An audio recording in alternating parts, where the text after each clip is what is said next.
Good afternoon, Mikel. Craig Slater, Sky Sports News. Well, good to see Bukayo Saka, Alexander Zinchenko and Mohamed El Neni out there today.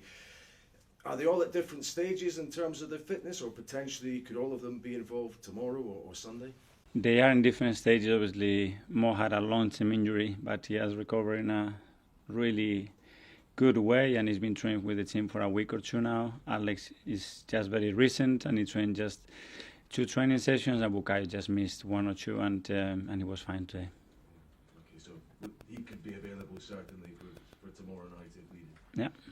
Obviously a lot of concern about Bukayo because of the World Cup and people raising the question again about does he get enough protection from referees. But we hear a lot about referees allowing the game to flow a little bit more these days.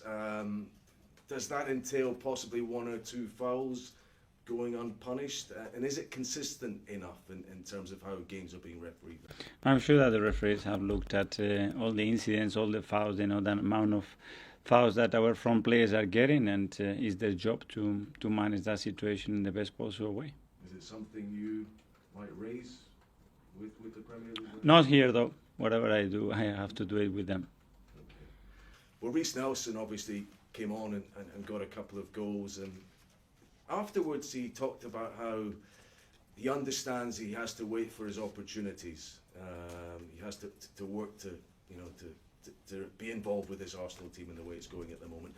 How pleasing is it to have that mentality? And I think Kieran Tierney said something similar from players who maybe aren't starting the majority of games. What does it say about the mentality of the squad?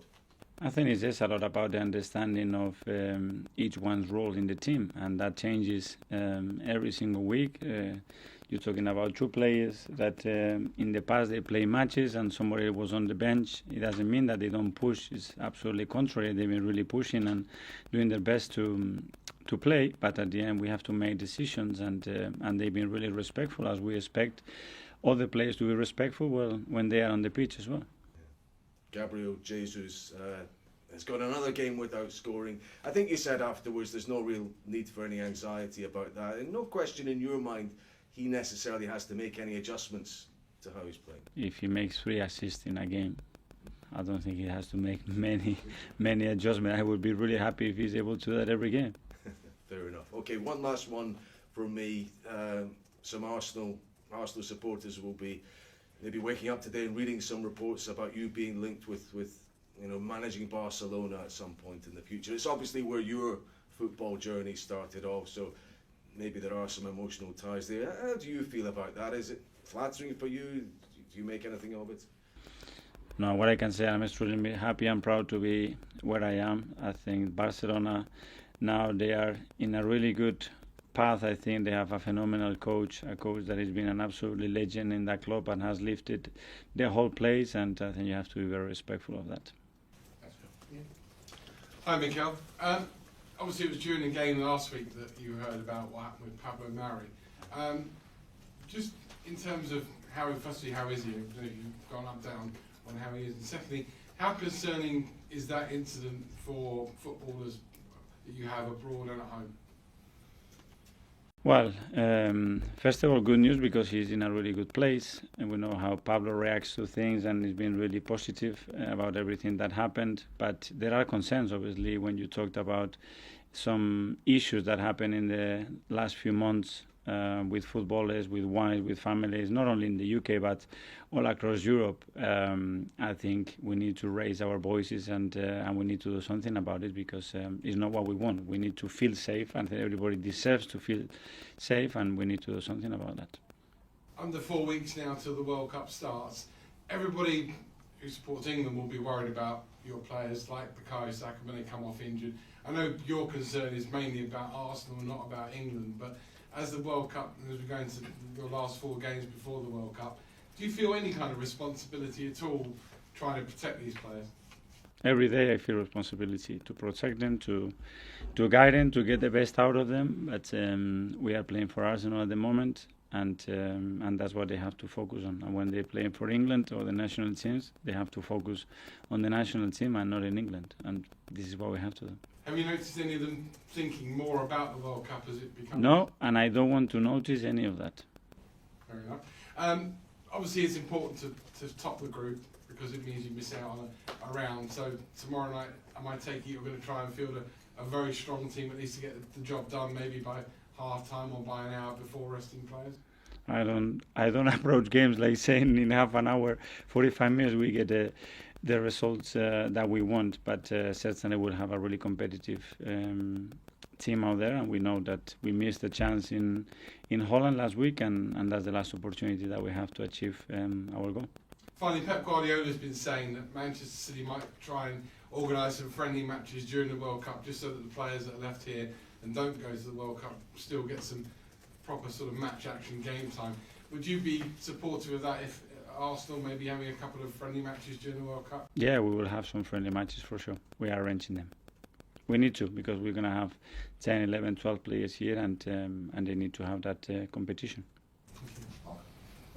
Could what you arrange for that World Cup and how you arrange it be important with what happens to the rest of the season? The clubs that get that right could actually benefit massively later in the year, couldn't they? Yeah, they can do. Obviously, there is an element that we're not going to control what is going to happen during that World Cup with your own players, but certainly with the players that we have here and what we do, it will be like another season, another pre-season that is going to get into a new season. We noticed in the press box on Sunday when Bukayo first got injured, you, Bukayo, and the doctor were all talking for quite a while. What kind of conversation? Do you think he should have come off sooner, or was there something going on there? No, well, the conversation was he's in or he's out. But in between, we can't have a player 5, 6, 7 minutes. So you are on the pitch or you are outside the pitch. You're going to have outside the pitch, go sit on the floor and get off. Was that Bukayo just he wanted to play on, so he was just trying to push through? Yeah, for sure, but we have to make a decision, and that's it, because we cannot delay a situation like that, because every minute that a player is not 100% to play is costing the team, and we need to make those decisions quick. Ian was just saying about players might have an eye on the World Cup, but that proves that Bukayo wants to just keep going no matter what at the moment, doesn't he? Even if he's feeling knocked, he wants to play. He's in that zone at the moment, I suppose. Yes, but we're using obviously our brains and our common sense, but obviously he had a kick, he wasn't comfortable, we made a decision to get him off, and now he's feeling fine, and we will assess each individual as he comes. Mikel, we're talking about your team selection earlier there. How much of a challenge is it going to be for you balancing that out with the fact you've got not just a Sunday game, a big Sunday game kicking off at 12 o'clock?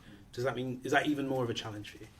It is a challenge, obviously. We've been trying to load the players pretty equally in the last 5-6 weeks because we have been playing every 3 days, and we have managed to do that. And you have seen that we haven't repeated too many blocks of 4 games of certain individuals, and we'll try to continue to do that to get everybody as fresh as possible and with enough rhythm into the games. Do you feel like you've been set at a disadvantage? Chelsea obviously playing in a few hours as we speak. You've got, a day's less preparation, and the game is earlier than you'd normally playing on a Sunday.